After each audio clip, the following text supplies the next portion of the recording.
Bienvenue dans ce 849e Rurik en pitch, parce que normalement celui-là on va le passer dans 87 ans. Je vais vous parler aujourd'hui d'un film qui n'est pas un chef-d'œuvre. Venez pas m'écrire en me disant tu ne m'as dit que c'était un chef-d'œuvre, je n'ai jamais dit que c'était un chef-d'œuvre. C'est un film rigolo, un peu culte, un peu taré, un peu tout à la fois. Très bien joué par un gars dont je vais parler qui est très grand et par une fille presque nue qui est très grande aussi. Ça s'appelle Transylvania.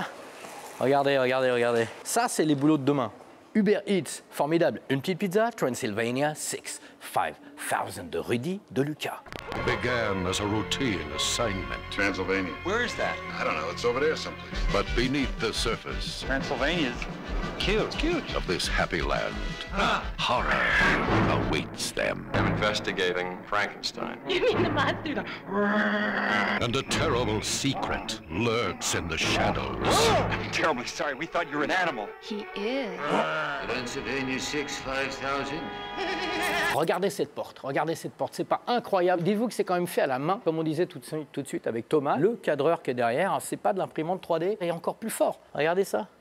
Déjà une petite serrure, et là, presque une petite vulve. Vous aviez vu ça, hein? Transylvania 65000, c'est une comédie fantastique, très typique des années 80, avec deux journalistes qui sont envoyés par leur boss pour couvrir un probable scoop qui n'en est pas en fait, une espèce de scoop à moitié pourri, puisqu'on leur envoie une cassette vidéo avec genre, il y a Frankenstein en Transylvanie, etc. Le truc est super mal fait, les journalistes n'y croient pas, mais le boss il dit, je veux du scoop, je veux que ça vende, vous allez me faire un papier, ça doit être vrai, allez-y. Alors les mecs ils vont sans y croire, etc. Sauf que peut-être que finalement c'est peut-être un petit peu vrai. Frankenstein, j'ignorais qu'il était encore en vie. Tu l'ignorais, c'est sûr que tu l'ignorais parce qu'il n'a jamais vécu. Pauvre cloche, c'est là où le bas blesse. On en a fait un bouquin, on en a tourné un film, mais il n'a jamais existé, et encore moins à la une des journaux. Dedans, on retrouve des gens formidables, mais je ne vais pas vous en parler tout de suite. Rudy De Luca, le réalisateur, est un mec...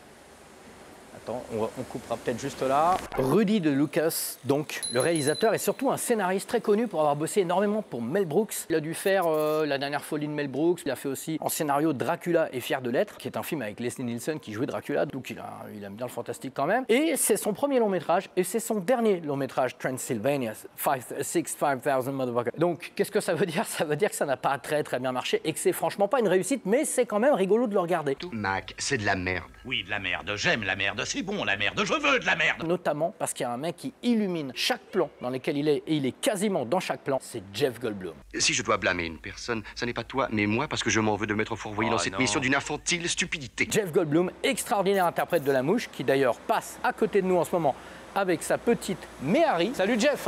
Putain, meilleur ouvrier de France, Jeff Goldblum, pâtissier confiseur. Jeff Goldblum, à l'époque, il a tellement un charisme incroyable. On l'a repéré d'abord dans des films comme L'invasion des profanateurs de Philip Kaufman avec Donald Sutherland. On l'a repéré dans des trucs comme, je crois que c'est Un justicier dans la ville de Charles Bronson, je sais plus, etc. Un visage incroyable. Et on lui a confié comme ça beaucoup de premiers rôles qui n'ont jamais réellement marché avant La Mouche de Cronenberg, puisqu'il a fait Earth Girls Are Easy, il a fait Vibes. On sent que les producteurs avaient envie de se dire, on croit en ce mec-là, tu vois, on croit. Alors le public n'adhérait pas, il adhère toujours pas réellement. Jeff Goldblum, c'est un mec qui est surtout connu pour être un excellent acteur et pour avoir pris part à des films qui auraient certainement cartonné sans lui, mais du coup, ça a jailli un petit peu sur lui. Jurassic Park, Independence Day, tout ça. Mais voilà, c'est pas une star dans le sens où le nouveau Goldblum, tout le monde y va. Mais c'est un mec formidable. Tu dois admettre qu'on tient quelque chose, là. Peut-être bien. Peut-être bien, c'est toi qui me dis peut-être bien. Allez, viens, on va retourner au château Oui. Ivoire Radou. D'accord, toi tu y vas, et moi je te rejoins plus tard. Et pourquoi où tu vas? Je vais à un pique-nique. Il est génial dans ce film-là. Il a déjà tout l'attirail de Jeff Goldblum. Il maîtrise son corps, il maîtrise son petit sourire en coin, il maîtrise les petits yeux à la Jeff Goldblum, genre j'y crois pas à cette affaire, etc.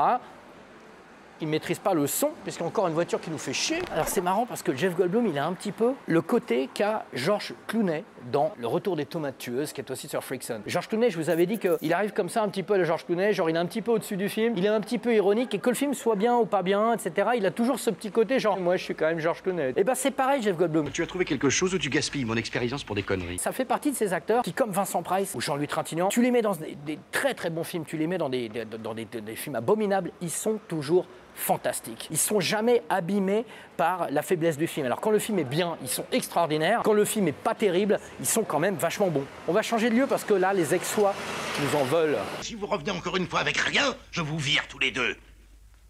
Bah, tu peux pas me virer, je suis ton fils. Prouve-le. Alors je vous ai parlé de Jeff Goldblum, mais il y a un autre gars, puisqu'il y a deux stars dans ce film-là. L'autre mec, regarde sa petite tête de poupe, regarde ça. Ah, j'adore frapper les enfants. Il s'appelle Ed Begley Jr. Alors il est vraiment clairement moins connu que Jeff Goldblum. Et dans le film, il est quand même vachement moins magnétique. Ed Begley Jr., c'est un mec qu'on connaît pas vraiment en France. Aux États-Unis, il a quand même une grande carrière à la télé et au cinéma. C'est un type assez marrant. Il est à moitié albinos. Il est plutôt pas mal dans le film, il est correct, mais en gros, voilà, Goldblum prend le truc. Et aujourd'hui, je crois que c'est un mec qui est pro-environnementaliste. Il habite dans une maison autosuffisante, il roule en électrique. Enfin, il est assez marrant, voilà. Mais il a une vraie carrière. C'est pas un mec qui a disparu. Ah, vraiment? Alors pourquoi n'a-t-il plus le droit d'exercer? Il a simplement pas vraiment traversé l'Atlantique. Attends, je laisse passer Momo le coursier, comme dirait Margerin. Et d'ailleurs, c'était Franck Margerin sur la moto. Il y a aussi d'autres gens assez formidables dans ce film. Il y a Geena Davis. Alors pourquoi elle est formidable, Geena Davis? Parce que d'abord, c'était l'un de ses premiers rôles. Deuxièmement, elle est extrêmement belle. Troisièmement, elle joue une espèce de femme vampire avec un décolleté qui est vraiment juste là, à la frontière des tétones. Et on continue ensuite en disant qu'elle a été la femme de Jeff Goldblum. Ils ont fait plein de films ensemble, évidemment La Mouche. Et alors là, c'est très marrant, petit moment voici. Bonjour. Je suis un peu troublé parce que j'ai vu une gourde jaune, regardez la gourde. Jeff Goldblum était avec Geena Davis. De son côté, Renny Harlin, super réalisateur de Freddy 4, de Prison, de Die Hard 2, de Cliffhanger, de Peur Bleue, etc. était avec Laura Dern, actrice culte de David Lynch, hein, Sailor Lula, Inland Empire, tout ça. Et un jour, eh ben en fait, ils ont switché. Jeff Goldblum s'est mis avec Laura Dern, Renny Harlin avec Geena Davis. Voilà, c'est assez marrant. Là, ici, détachez-moi ça. Oui. Mais non, pas le pantalon. Et c'est là que Geena Davis a fait 2 films avec Renny Harlin, The Long Kiss Goodnight, Au revoir à jamais, et Cutthroat Island, l'île aux pirates, qui ont été 2 films qui n'ont vraiment pas marché, qui ont été vraiment problématiques à l'époque, puisque ça a vraiment fait perdre beaucoup d'argent à une boîte qui s'appelait Carolco. Voilà, ça c'est pour la petite affaire business, mais à l'époque, tu sais, les gens aiment bien te piétiner quand tu as un petit échec comme ça. C'est un peu comme Showgirls avec Verhoeven. On n'aura pas trop pardonné. Renny Harlin, très bon réalisateur à réévaluer. Il y a aussi un acteur que j'aime beaucoup dans Transylvania 600 000, voilà. Et ça, vraiment, c'est un acteur que vous connaissez tous, que vous soyez vieux ou extrêmement vieux, c'est Jeffrey Jones. La première nuit que j'ai dormi ici, j'ai cru voir Dracula.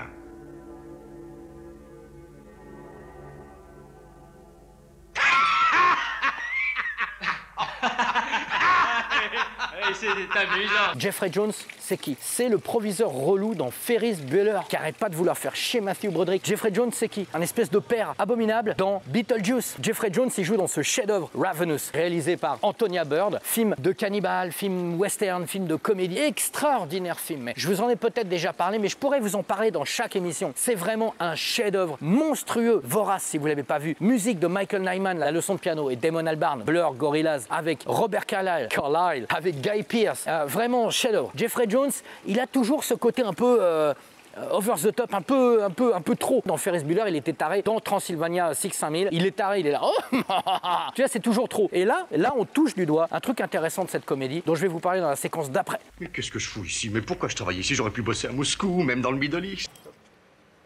Excusez-moi, j'étais en train de me remettre du rimel pour être à la hauteur du linge de nos grands-mères, bien sûr.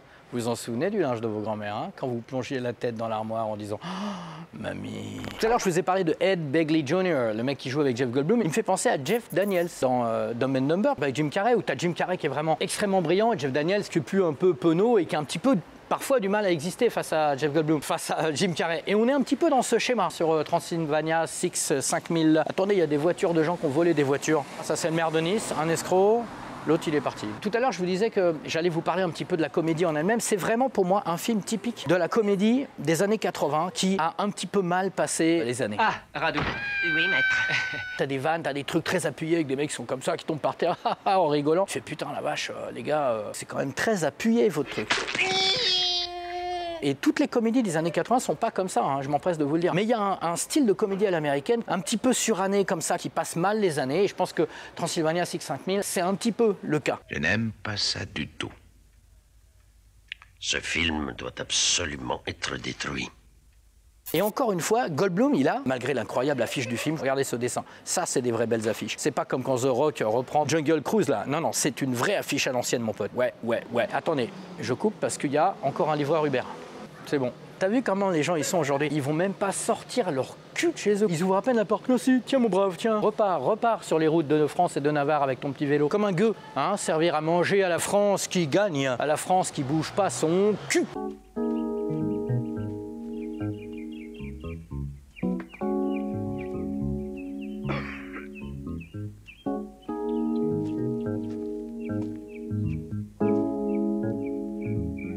Ah, bonjour. Si vous avez envie d'en savoir plus sur Jeff Goldblum, il faut absolument arriver à trouver, parce qu'il est très dur à trouver, le film de Philippe Sedbon, Mr. Frost, film français tourné en anglais, où il joue le diable avec des croix dans les yeux. C'est l'un de ses meilleurs rôles, il est absolument extraordinaire et ça vous montre ce que ce mec est capable de faire dans des registres menaçants, dans des registres drôles. Il est vraiment formidable. Goldblum is formidable. Oui, alors quand tu parles avec moi, me touche pas. Et je t'ai pas touché. Ah non? Et quand tu fais ça, et ça, et ça, je veux pas que tu me le fasses. Et surtout pas ça. Mais je t'ai pas fait ça. Oui, mais c'est au cas où. Je veux pas que tu me fasses ça. Bon alors, j'ai croisé deux personnes absolument incroyables, les plus grands fans de films d'horreur d'Aix-en-Provence. Est-ce que c'est vrai? Oui, c'est vrai. C'est vrai en plus? J'adore les films d'horreur. Enfin là, il y a Halloween qui approche et tout ça, donc... Et vous avez bien aimé le Halloween de 2018, enfin qui est sorti il y a 3 ans là? Oui. D'accord. Halloween, le remake reboot, c'est vraiment de la merde. C'est une putain de honte du slasher, c'est dégueulasse. Qu'est-ce que c'est un film d'horreur qui vous a hyper marqué récemment? Conjuring. Ouais. Conjuring. Ouais, Conjuring, il était bien. Et un film d'horreur que vous avez vraiment trouvé pourri, mais vraiment pourri quoi? J'ai pas aucune idée, franchement, je sais pas. En fait, tous ceux qu'on a vus, ils étaient à peu près bien quand même. Et les films d'horreur français, vous avez vu Titane, la Palme d'Or? Non, j'en ai entendu parler, mais je l'ai pas vu. Ça vous branche pas? Si. C'est une fille qui l'a fait, hein, vous savez? C'est une fille qui s'appelle Julia Ducournau, c'est son 2e film. Ah non, je savais pas. Bon. D'accord. Bon, bah voilà. Ok, ça va. Merci beaucoup. Ça marche? Qu'est-ce que vous faites ici? Je méditais. Vous avez vu Dracula? Oui, oui, j'ai été invité à la première. Non, pas le film, la personne. On va conclure en disant que quand même c'est un film qui, malgré ses défauts et son côté un petit peu suranné, est quand même une espèce de comédie fantastique oubliée des 80s, et ça vaut le coup de le mater pour plein de petites choses dont je vous ai déjà parlé, notamment la chanson de générique qui est chantée par un type dont j'ai oublié le nom, c'est pas grave, qui a placé pas mal de chansons à l'époque. Il a fait une chanson dans Witness, il a fait une chanson dans Coming to America, le Eddie Murphy, là, un roi à New York, un prince à New York. C'est un mec un petit peu qui fait, et il est vraiment cool, Transylvania 6, 5000, vraiment cool, vraiment cool. Et c'est un film, encore une fois, qui dégage une joie. On a l'impression quand même qu'ils se sont tous marrés à le faire. Les acteurs, le réal et tout. Qu'on rit ou qu'on rit pas, c'est une bonne humeur. Et je pense qu'il devait bien se fendre la gueule sur le tournage. Et ça, c'est cool. Pour conclure, je vais vous poser une petite question. Ça va être une question création. Vous allez m'envoyer un dessin. Vous allez mélanger Geena Davis et Jeff Goldblum. Vous allez m'envoyer Geneviève Devum. Qui est Geneviève Devum? Dessinez-la, envoyez-nous ça sur les réseaux de Frickson, envoyez-nous ça partout. On va le récupérer, on va s'en badigeonner les seins. À bientôt.